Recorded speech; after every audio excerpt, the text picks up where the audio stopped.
꿈을 기억을 하고 드라마나 영화로 만들어진 경우가 있을까? 영화로는 대표작으로 3가지 정도 있어. 프랑켄슈타인, 메리 셸리는 한밤중에 꾸었던 악몽에서 영감을 받아 이 소설을 썼대. 꿈에서 과학자가 시체 조각을 이어붙여 생명을 창조하는 장면을 보았다고 해. 터미네이터, 제임스 카메론 감독은 고열로 앓을 때 불타는 금속 골격을 가진 로봇이 꿈속에서 자신을 쫓아오는 장면을 보았고, 이를 바탕으로 터미네이터의 콘셉트를 개발했다고 해. 인셉션, 크리스토퍼 놀란 감독은 자신의 반복되는 꿈 경험에서 영감을 받아 인셉션을 만들었다고 밝혔어. 책도 대표적으로 3가지 정도 가져와 봤어. 이상한 나라의 앨리스, 루이스 캐럴은 한낮의 졸음 속에서 떠오른 기괴한 상상과 꿈속 이미지를 바탕으로 이 책을 썼다고 전해져. 닥터 제킬과 하이드, 스티븐스는 꿈에서 자신이 변신하는 모습을 보고 이 아이디어를 바탕으로 지킬 박사와 하이드를 집필했다고 해. 트와일라이트, 스테프니 메이어는 뱀파이어 남자와 인간 여자가 초원에서 대화하는 꿈을 꾸었고, 이를 기반으로 트와일라이트 시리즈를 집필하기 시작했다고 해. 이러하듯 꿈에 관련해서 우리는 이렇다 저렇다 하는 말들이 많이 나오는데, 오늘은 이러하듯 광범위한 그 꿈에 대해 이야기를 해볼까 해.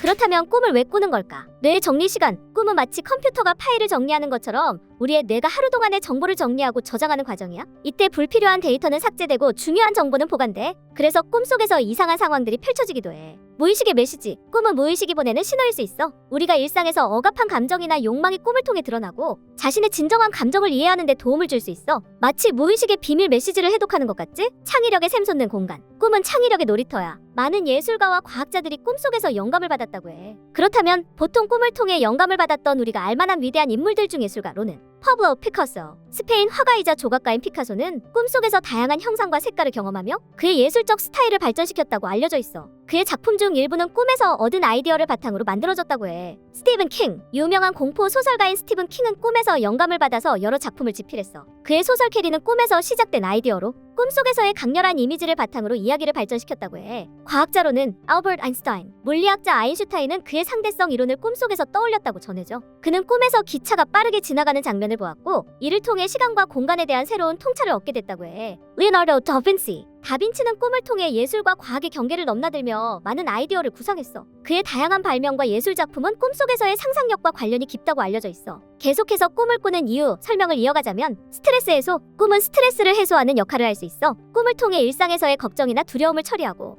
감정의 균형을 맞추는 데 도움을 줄 수 있지. 그래서 꿈속에서 싸우거나 도망치는 상황을 경험하는 거야. 심리적 치유. 꿈은 심리적 치유의 도구가 될 수 있어. 고통스러운 기억이나 상처를 꿈속에서 다시 경험함으로써 감정을 처리하고 치유하는 과정을 겪을 수 있어. 그래서 꿈은 우리의 내면을 치료하는 심리학적 약이야. 현실 도피. 꿈은 현실에서 벗어나는 도피처가 될 수 있어. 힘든 현실이나 스트레스에서 잠시 벗어나고 싶은 욕구를 꿈이 충족시켜주지. 그래서 꿈속에서는 어떤 상상도 가능해. 그렇다면 꿈을 조종할 수 있을까? 꿈을 스스로 조종하는 것은 가능하다는 이야기는 나오고 있는데, 이를 루시드 드리밍이라고 해. 루시드 드리밍은 꿈을 꾸는 동안 자신이 꿈을 꾸고 있다는 것을 인식하고 꿈의 내용을 조정하거나 조작할 수 있는 상태를 말해. 말로만 들어도 너무 신기한데 나는 아직 루시드 드리밍을 해본 적이 없거든. 그래서 루시드 드리밍을 한다면 어떤 느낌일지 찾아봤어. 첫 번째로 자각을 먼저 하는데, 루시드 드리밍의 첫 번째 단계는 꿈을 꾸고 있다는 사실을 인식하는 것이야. 꿈속에서 비현실적인 상황이나 인물들을 만나면 이를 통해 자각할 수 있어. 그 다음이어서 조작을 하게 돼. 꿈을 자각한 후에는 꿈의 내용을 조작하거나 원하는 대로 변화시킬 수 있어. 예를 들어 비행을 하거나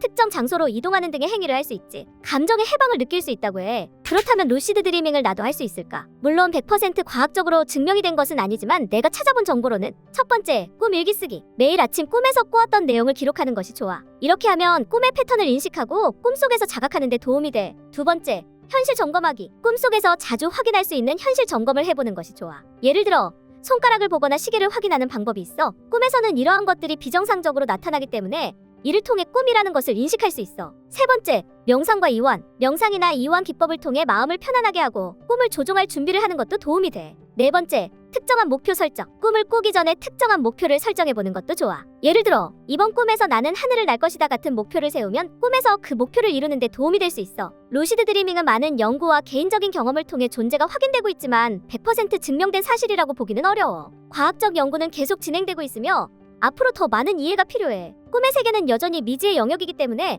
이와 관련된 다양한 의견과 연구가 존재하는 것이지. 그럼 꿈에서 움직이는 행동들이 현실에서도 근육 경련으로 이어질까? 보통은 이어지지 않지만 종종 사람에 따라 다르게 꿈과 현실의 상태가 이어져 움직이는 경우가 있어. 악몽의 긴장. 만약 꿈속에서 무서운 괴물에게 쫓기고 있다면 이럴 때는 상황이 달라질 수 있어. 스트레스가 가득한 악몽은 너의 몸을 긴장하게 만들고 이로 인해 근육이 경련을 일으킬 수도 있어. 그래서 아침에 일어나면 몸이 뻐근하거나 아픈 느낌이 들 수 있지. 마치 꿈속의 괴물과 싸운 것처럼 수면 행동장애 꿈의 현실화. 여기엔 특별한 이야기가 있어. 어떤 사람들은 수면 행동장애라는 것을 겪는 경우가 있어. 이들은 꿈을 꾸는 동안 근육이 이완되지 않고 실제로 꿈에서 한 행동을 현실에서도 하게 돼. 예를 들어 꿈속에서 달리기를 한다면 침대에서 실제로 뛰거나 발길질을 할 수 있는 거지. 이건 마치 꿈의 세계가 현실로 튀어나오는 것과 같아. 그래서 주변 사람들은 깜짝 놀랄 수 있지. 꿈에서 오줌 싸는 게 현실에서도 오줌 싸고, 꿈에서 떨어지는 꿈을 꾸면 현실에서도 발을 구르는 등등 행동들이 포함되는 거라 보면 되겠다. 결국 꿈속의 모험은 현실에서의 움직임과는 다르게 작용해. 하지만 강렬한 꿈이나 악몽은 신체에 영향을 줄 수 있고 아주 드물게 꿈의 행동이 현실로 이어질 수도 있어. 그러니 다음에 꿈속에서 멋진 모험을 할 때는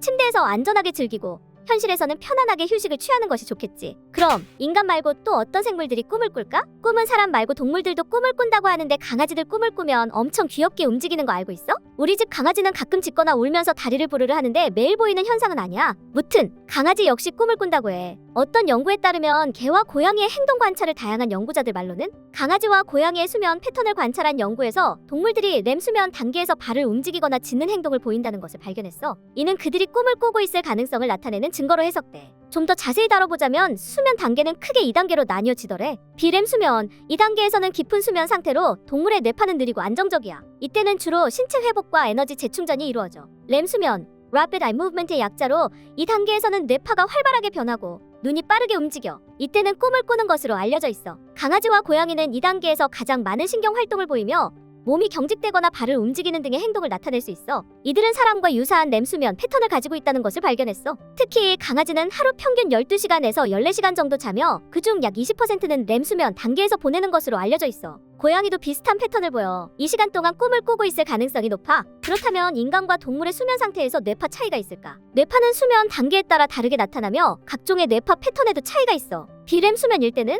인간은 비렘 수면은 1단계 가벼운 수면, 2단계 중간 수면, 3단계 깊은 수면 나뉘어. 2단계에서 뇌파는 느리고 규칙적인 델타파 0.5에서 4S가 주를 이루어. 동물은 강아지와 고양이도 비슷한 단계를 가지지만 이들의 뇌파는 인간보다 더 짧은 주기로 변동할 수 있어. 특히 깊은 수면에서 델타파가 나타나지만 그 패턴은 종마다 다를 수 있어. 렘 수면일 때는 인간은 렘 수면 중에는 뇌파가 빠르고 불규칙해지며 알파파 8에서 12S와 베타파 12에서 30S가 나타나. 이때는 꿈을 꾸는 것으로 알려져 있어. 동물은 강아지와 고양이도 렘 수면 중에 뇌파가 활발해지며 비슷한 주파수 범위를 보이는 경향이 있어. 그러나 이들의 렘 수면 비율은 인간보다 높을 수 있어. 뇌파 패턴의 차이점은 인간은 다양한 감정과 인지 활동이 뇌파에 반영되며 개인의 스트레스나 건강 상태에 따라 뇌파 패턴이 달라질 수 있어. 동물은 동물의 뇌파는 종에 따라 다르며 특히 포유류인 강아지와 고양이는 인간과 유사한 뇌파 패턴을 보이지만 그들의 뇌 구조와 기능적 특성에 따라 다르게 나타날 수 있어. 연구에 따르면 강아지와 고양이는 렘 수면에서 뇌파가 인간과 유사하게 나타나지만 그들의 수면 주기는 상대적으로 더 짧고 반복적이야. 이는 그들이 자연에서 생존하기 위해 더 자주 깨어있어야 했던 진화적 배경과 관련이 있을 수 있어. 오늘 내가 준비한 꿈의 이야기는 여기까지야. 꿈에 관련된 정보는 너무 광범위해서 차마 영상에 담기지 않은 내용들이 있다면 댓글로도 알려줘.